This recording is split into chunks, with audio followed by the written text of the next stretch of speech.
Bismillahirrahmanirrahim. Assalamualaikum warahmatullahi wabarakatuh. Alhamdulillahirrahmanirrahim. Wabihi nasta'inu ala umurid dunia waddin. Wassalatu wassalamu ala asrafil anbiya wal mursalin Sayyidina Muhammadin wa ala alihi wa sahbihi ajmain. Amma ba'du. Alhamdulillahirrahmanirrahim. Allah masih memberikan kita kesempatan untuk bertemu dengan bulan yang suci, bulan yang penuh ampunan, yakni bulan Ramadan. Tentunya kita tidak boleh menyia-nyiakan waktu yang terbatas ini, yang hanya 1 bulan di antara 12 bulan, di bulan yang Ramadan spesial ini. Tentunya kita harus memaksimalkan ibadah kita. Nah, tapi kita sebagai perempuan, ada masa-masa di mana kita itu tidak bisa sholat, karena kita mendapatkan hak istimewa dari Allah, yakni berupa haid. Lalu, apa ya ibadah yang bisa kita lakukan walaupun kita sedang haid di bulan Ramadan? Nah, yang pertama, kita bisa loh membaca Al-Quran, tapi dengan syarat. Syaratnya tidak boleh memegang Al-Quran atau memegang mushaf secara langsung.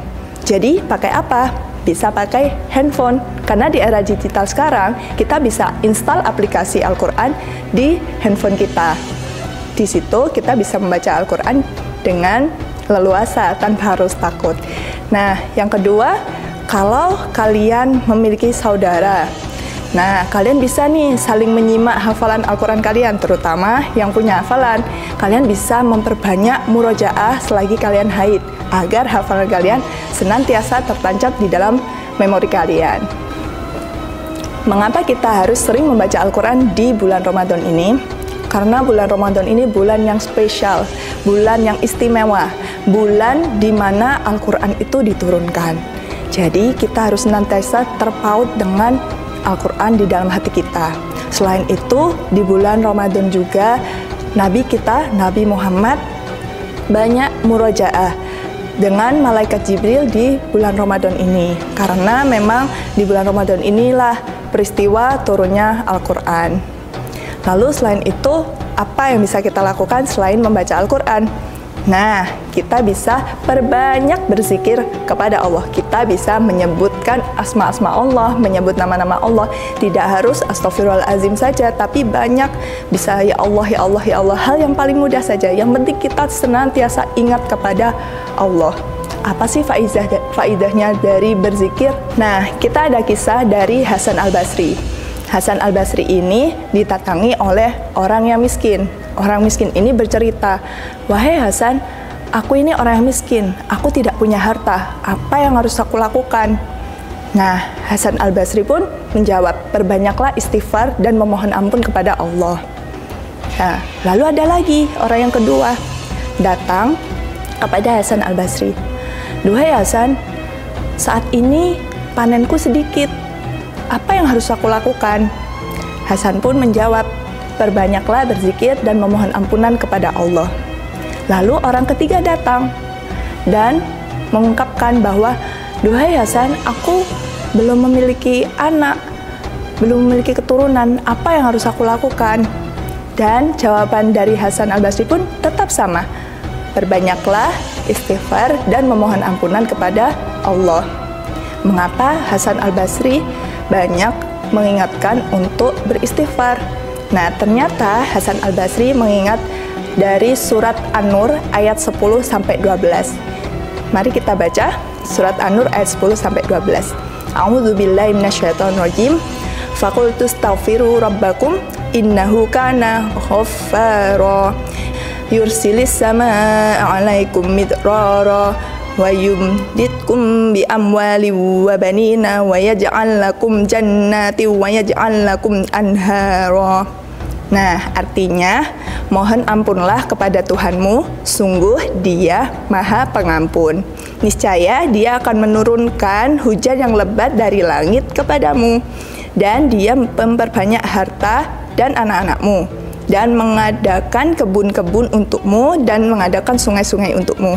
Nah, dari situ bisa kita lihat kan bahwa Allah itu bisa memberi apa yang kita inginkan dengan kita selalu mengingat dan memohon ampun kepada Allah. Nah, ada kisah yang kedua nih dari Imam bin Hambal. Imam bin Hambal ini entah kenapa di suatu ketika dia ingin keluar dari negerinya. Dia ingin ke Irak. Nah, pada saat itu tidak tahu apa sebabnya yang membuat beliau itu ingin ke Irak. Hingga akhirnya datanglah beliau ke negeri itu. Nah, saat di sana beliau berdiam diri di masjid dan beribadah di masjid hingga masjid itu tutup. Nah, karena masjidnya mau ditutup, beliau keluar dari masjid dan berhenti di penjual roti. Penjual roti itu mempersilahkan Imam bin Hambal untuk beristirahat di tempatnya.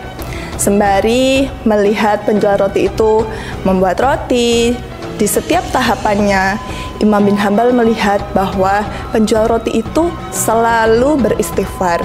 Kemudian Imam bin Hambal bertanya, "Berapa lama kau sudah melakukan hal itu dengan beristighfar di setiap tahapan kamu membuat roti?"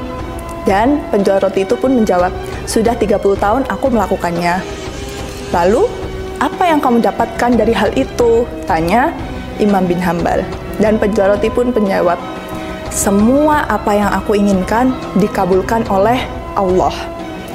Kecuali satu hal, aku ingin sekali bertemu dengan Imam bin Hambal, seorang ulama besar.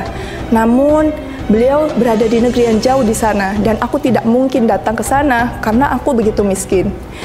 Saat itu Imam bin Hambal langsung takbir dan memeluk penjual roti itu dan berkata, "Masya Allah, Allahu Akbar, ternyata ini alasan kenapa aku ingin sekali datang ke negeri ini.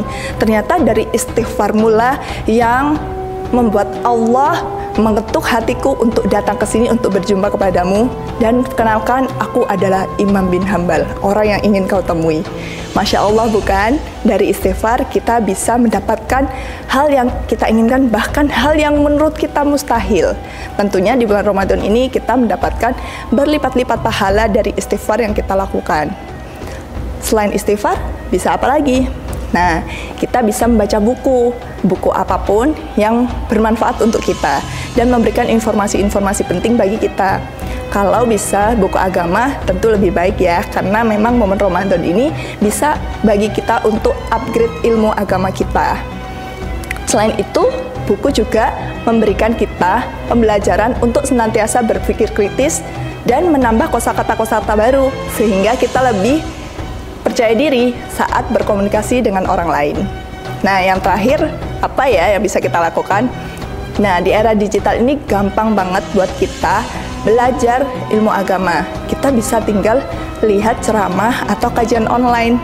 Nah, dari situ kita bisa upgrade ilmu agama kita tanpa harus keluar rumah. Bisa di rumah, atau kalau misalkan bisa kajian di dekat rumah, di majelis ilmu juga tidak apa-apa.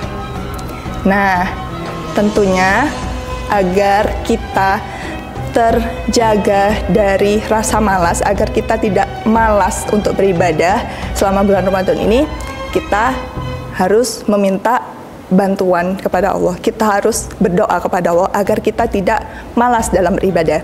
Bagaimana doanya? Mari kita baca. Doanya, Allahumma inni a'udzubika minal hammi wal hazani wa a'udzubika min ajzi wal kasali wa a'udzubika minal jubni wal buhli wa a'udzubika min ghalabatid daini wa qahri rijal. Artinya, ya Allah, aku berlindung kepadamu dari kebingungan dan kesedihan. Aku berlindung kepadamu dari kelemahan dan kemalasan. Aku berlindung kepadamu dari rasa takut dan bakhil. Aku berlindung kepadamu dari beban hutang dan tekanan manusia. Nah, bisa dicari di internet ya, kalau misalkan lupa tadi apa yang saya sampaikan.